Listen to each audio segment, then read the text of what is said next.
This channel does not promote any violent, harmful, or illegal activities. All content provided by this channel is meant for an educational purpose only.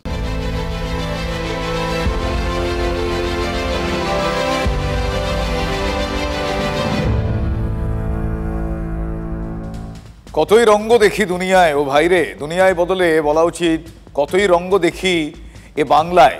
বিশেষ করে বঙ্গের রাজনীতি যে কতই রঙ্গে ভরা তার আমি নতুন কি করে বলি।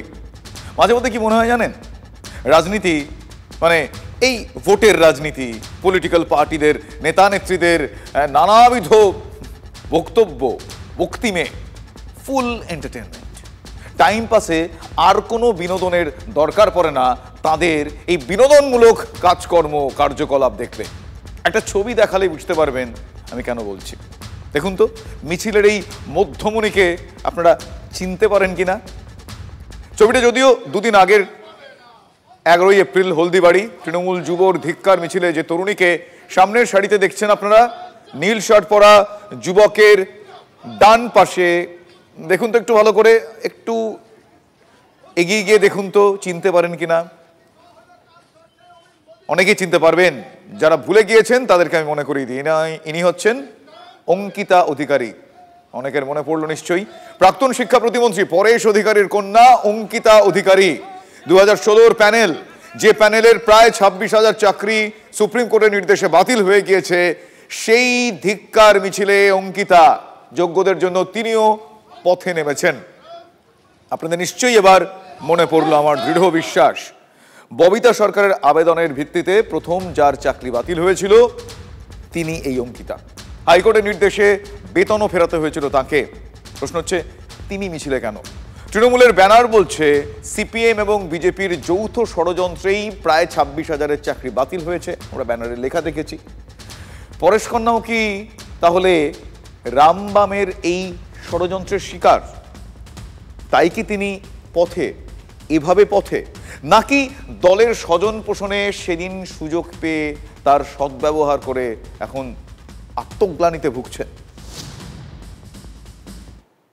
আমরা ছোটবেলায় শুনেছিলাম চোরের মায়ের বড় গলা, চোর মাচায়ে শোর। এখন দেখতে পাচ্ছি যারা চাকরি চুরিতে অভিযুক্ত তারা মিছিল করছেন 26,000 চাকরি কেন গেল, চাকরি নাকি অন্য কেউ খেয়ে ফেলেছে, চোরেরা মিছিল করছে।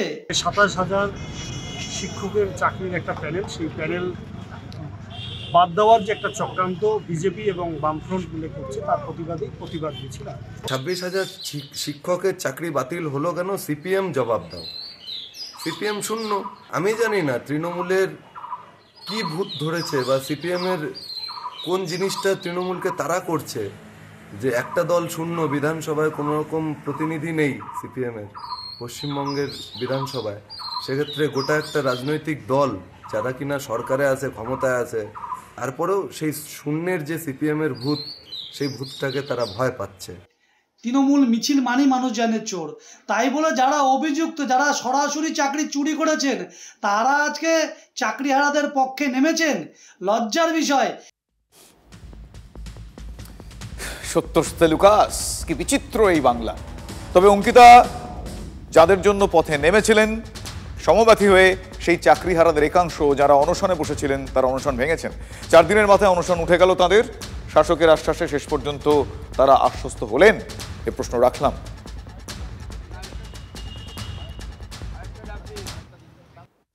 আমরা যোগ্য চাকরিহারাদের পক্ষ থেকে আমরা সিবিআই দপ্তরে যাব এবং গণস্বাক্ষর করার জন্য আমরা জেলায় জেলায় যেতে হবে।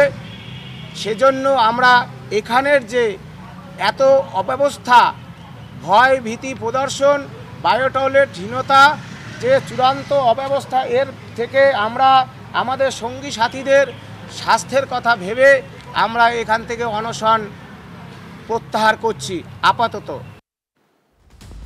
অব্যবস্থা, ভয় ভীতি প্রদর্শন, তাই বাধ্য হয়ে অনশন প্রত্যাহার। ভয় মানে প্রেশার, চাপ।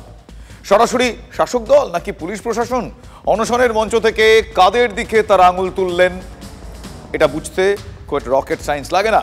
শাসক মুখে বলছে পাশে আছি, অথচ অনশনে বসে খাওয়ার জল তারা পান না, মাথার উপর ছাউনি দিতে আপত্তি করা হয়। তবে অনশন উঠলেও আন্দোলনটা যে চালিয়ে যাবেন তারা, তা কিন্তু চাকরিহারারা স্পষ্ট করে জানিয়ে দিয়েছেন। সরকার কিভাবে আমাদের বাঁচিয়ে আনবে সে দায়িত্ব সরকারের। সরকার সেটা বুঝুক। একটা স্বশাসিত সংস্থা হচ্ছে এসএসসি, তার হাতেও কিছু শক্তি আছে। সে কিভাবে আমার চাকরি পুনরায় ফিরিয়ে দেবে সেটা সে বুঝুক। আর আমরা তার জন্য এই অবস্থান আন্দোলনটা চালাচ্ছি। শুধু নয়, আজকেই আমরা 5টার সময় প্রেস কনফারেন্স করব। প্রেস কনফারেন্স করে একদম ধারাবাহিকভাবে প্রোগ্রাম নিয়েছি। ধারাবাহিক প্রোগ্রাম সূচিটা আমরা ডিক্লেয়ার করব। এখন তো আমরা মৌখিক ভরসার উপর কিছুই আর আস্থা রাখতে পারছি না। রাস্তায় এসে বসে পড়েছে শিক্ষক শিক্ষিকারা। এখন সরকারের দায়িত্ব যে তারা কি করে আমাদের চাকরিটা ফেরত দেবে, সেটা ওএমআর শিট প্রকাশ করে হোক, মিরর ইমেজ দিয়ে হোক, সেটা আমাদের জানার দরকার নেই। যেভাবে হোক আমাদের চাকরিটা এখন ফেরত করানো, মানে রিভিউ পিটিশন একটা চান্স আছে আমাদের, সেখান থেকে সুপ্রিম কোর্ট থেকে আমাদের চাকরিটা ওনারা কী ডকুমেন্ট সাবমিট করে আমাদের ফেরত করবেন সেটা ওনাদের দায়িত্ব। পথে বসেই পথের খোঁজ চলছে চাকরিহারাদের। সরকার আশ্বাস দিয়েছে, শিক্ষামন্ত্রীর সঙ্গে তাদের বৈঠকও হয়েছে। তবুও কাঙ্ক্ষিত ফল না আসা পর্যন্ত রাস্তা ছাড়তে তারা রাজি নন, ছাড়বেন না তারা বলছেন। মোদ্দা কথা হলো যে যোগ্যদের চাকরি ফেরত চাই। স্কুলে না ফেরা পর্যন্ত তাদের আন্দোলন চলছে, চলবে, সে কথা স্পষ্ট করে তারা জানিয়ে দিয়েছেন, মানে সদ্য চাকরিহারারা। রাজনীতি সকালে পাটুলিতে পথে নামলো সিপিএম, থানা ঘেরাও করলো কংগ্রেস, আর দুপুরে রাজপথে নামলো বিজেপি। সে ছবি দেখাবো আপনাদের। কলেজ স্কোয়ার থেকে ধর্মতলা পর্যন্ত মিছিল, সেখানে একসঙ্গে হাঁটলেন সুকান্ত মজুমদার, শুভেন্দু অধিকারী, দিলীপ ঘোষ।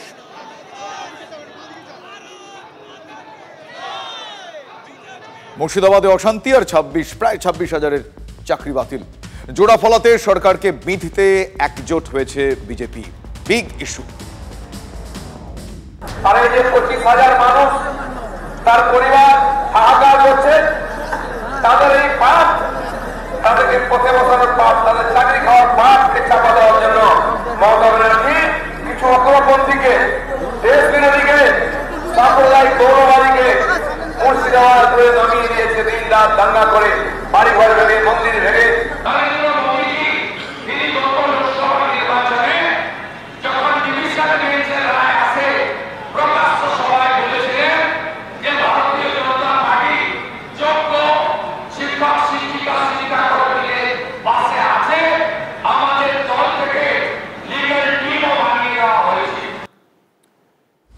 নিশানায় বাংলার শাসক, গলা চড়ালেন দিলীপ ঘোষ, শুভেন্দু অধিকারীরা।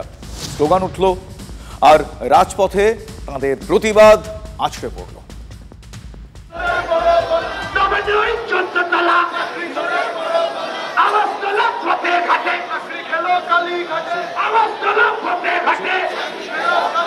পঁচিশ 25,752 জনের যে প্যানেল বাতিল হয়েছে, সেই প্যানেল যেমন একদিকে রাজ্যের বেশ কিছু পরিবারকে, প্রায় লক্ষাধিক পরিবারকে পথে বসাতে চলেছে, ফলে একদিকে মমতা বন্দ্যোপাধ্যায়ের চাকরির দুর্নীতি, অন্যদিকে যদি দেখা যায় তাহলে এই যে গোটা রাজ্য জুড়ে যে অস্থির পরিস্থিতি তৈরি হয়েছে, স্পষ্ট বার্তা দিয়ে দিলেন দলীয় নেতৃত্ব যে রাজ্যের যে একদিকে দেখা যাচ্ছে, রাজ্যে যে একদিকে যেমন আইন শৃঙ্খলা পরিস্থিতির অবনতি হচ্ছে, সেই বিষয় যেমন তাদের আগামী দিনের নির্বাচনের অন্যতম বড় ইস্যু হচ্ছে, তার পাশাপাশি দুর্নীতি।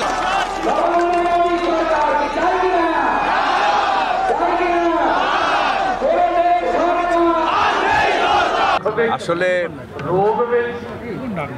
কারোর সর্বনাশ, কারোর পৌষ মাস। বিজেপি ঘোলা জলে মাছ ধরবার চেষ্টা করছে।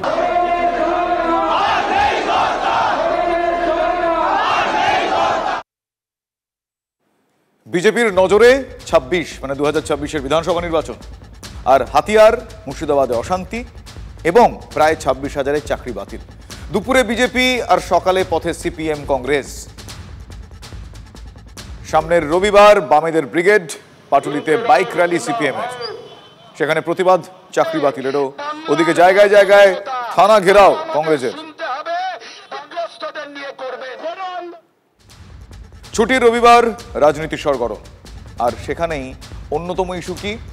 চাকরি বাতিল।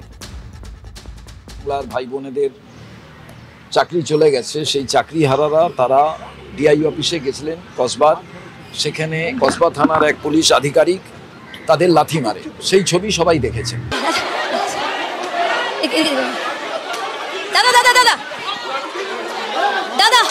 এখনো পর্যন্ত তাকে ক্লোজ করা হয়নি বা তার বিরুদ্ধে কোনো ব্যবস্থা নেওয়া হয়নি। ওই থানার সামনে আমরা বিক্ষোভ দেখিয়েছিলাম, আমরা বলেছিলাম যে আপনারা ব্যবস্থা নিন। 4টে করে লোক ছিল, 2টো কংগ্রেসের, একটা ম্যাটাডোর যিনি চালান আর একটা হচ্ছে যিনি মাইক বেঁধেছেন। এই 4টে করে লোক নিয়ে কংগ্রেস বিক্ষোভ করেছে, ওর উত্তর দেব না। দেখুন, সরকারের তরফ থেকে আশ্বাস পাওয়া গিয়েছে, তারা বলছেন যে তারা পাশে আছেন, কিন্তু সেই আশ্বাসে যোগ্য শিক্ষকরা আশ্বস্ত হতে পারছেন কি? শাসকের দিকে আঙুল তুলে রাজনীতিও গলা তুলছে।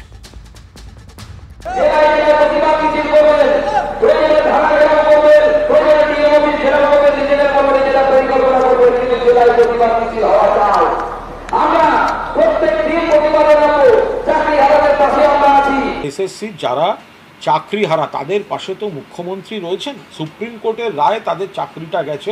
16বার মমতা ব্যানার্জিকে সুযোগ দিয়েছে যোগ্য অযোগ্য বাছাই করার জন্য, 16বার, একবার নয়। কারণ আজকে সুপ্রিম কোর্ট হাইকোর্টের লাইভ ল ভিউজ প্রত্যেকে লিঙ্ক পেলে খুলে দেখতে পারেন এবং এই রায়ের সঙ্গে দ্বিমত পোষণ করে তার সেটাকে পুনর্বিবেচনা করার সমস্ত রকম প্রসেস মুখ্যমন্ত্রী এবং রাজ্য সরকার চালাচ্ছে। নেতাজি সুভাষচন্দ্র বোস বলেছিলেন, ভুল করাটাও একটা অধিকার, যদি কারো ভুল হয়ে থাকে সেই ভুলটাকে সংশোধন করার দায়িত্ব কার? কোর্ট যদি প্রশাসনকে দিত, কোর্ট নিশ্চয়ই কোর্টের কথা মেনে প্রশাসন সেই কাজটা করতে পারত। মুখ্যমন্ত্রী এ নিয়ে সবিস্তারে বলেছেন, শিক্ষামন্ত্রী এ নিয়ে সবিস্তারে বলেছেন। হুজুর, যে আপনারাই বলছেন যে একদল, যেখানে বোঝা যাচ্ছে যে এদের খাতার ক্ষেত্রে কোনো সমস্যা নেই, কিন্তু হয়তো অন্য কোনো ব্যাপারে আপনাদের মনে, আদালতের মনে কোনো সংশয় আছে, সেইটুকু যদি পুনর্বিবেচনা করে এদের চাকুরি আবার আপনারা ফেরত দিতে পারেন। সরকার কিভাবে আমাদের বাঁচিয়ে আনবে সে দায়িত্ব সরকারের। সরকার সেটা বুঝুক। একটা স্বশাসিত সংস্থা হচ্ছে এসএসসি, তার হাতেও কিছু শক্তি আছে, সে কিভাবে আমার চাকরি পুনরায় ফিরিয়ে দেবে সেটা সে বুঝুক। চাকরি হারাদের সঙ্গে বৈঠক হয়েছে, ফলে দয়া করে একটু সময় দিন এবং আমরা সবাই আশাবাদী এই জটটা খুলবে। এখন তো আমরা মৌখিক ভরসার উপর কিছুই আর আস্থা রাখতে পারছি না। রাস্তায় এসে বসে পড়েছে শিক্ষক শিক্ষিকারা। এখন সরকারের দায়িত্ব যে তারা কি করে আমাদের চাকরিটা ফেরত দেবে। শুনলেন কোন পরিস্থিতিতে একজন শিক্ষক কেমন কথা বলতে হয় বলুন তো? এই সেদিনও তো তিনি স্কুলে ছিলেন। দুর্নীতি আজ পথে বসিয়েছে তাদের, আক্ষরিক অর্থে। আর পথে বসে পথের খোঁজ চলছে, সেই পথে ভরসা হলো আন্দোলন। বিকেলে সাংবাদিক সম্মেলন করে লাগাতার আন্দোলনের কথা ঘোষণা করেছেন চাকরিহারারা। 16 তারিখ দিল্লির যন্তর মন্তরে তারা বিক্ষোভ প্রদর্শন করবেন, 22 তারিখ তারা রাজভবন অভিযান করবেন, 1 মে থেকে তারা রিলে অনশনে যাবেন। দাবি পূরণ না হলে 7ই মের পর থেকে তারা আমরণ অনশনের পথে যাবেন। চরম পথে হাঁটার হুঁশিয়ারি দিয়েছেন সদ্য চাকরিহারারা। তবে পথ খুঁজতে কাল ওয়াই চ্যানেলে আইনি বিশেষজ্ঞদের আসার একটা আবেদন আন্দোলনকারীরা জানিয়ে রেখেছেন। জানি বাবা সাহেব রামজি আম্বেদকরের জন্মজয়ন্তী, সেই উপলক্ষে আমরা এই ওয়াই চ্যানেলে বিভিন্ন আইনজীবীকে এবং প্রাক্তন যে বিচারপতি তাদেরকেও আমরা আমাদের মঞ্চে ওপেন আহ্বান জানাচ্ছি, যাতে তারা এখানে আসবেন এবং আমাদের এই যে সংকট, সেই সংকট সহ তাদের যে যদি বিশেষ কোনো মতামত থাকে সেই সমস্ত মতামত দেবেন এবং আমাদেরও যে সংকট, সেই সংকট থেকে পরিত্রাণের যে বিভিন্ন পথ তারা যদি কোনো দিশা আমাদের দেখাতে পারেন, সেই বিষয়কে কেন্দ্র করে আমরা একটা প্রোগ্রাম রাখছি আগামীকাল বিকাল 5টার দিকে। এই সেদিন শিক্ষামন্ত্রীর সঙ্গে বৈঠক করেছেন চাকরিহারারা। শিক্ষামন্ত্রী আশ্বাস দিয়েছেন, তাতে কি আদৌ আশ্বস্ত হতে পারছেন তাঁরা?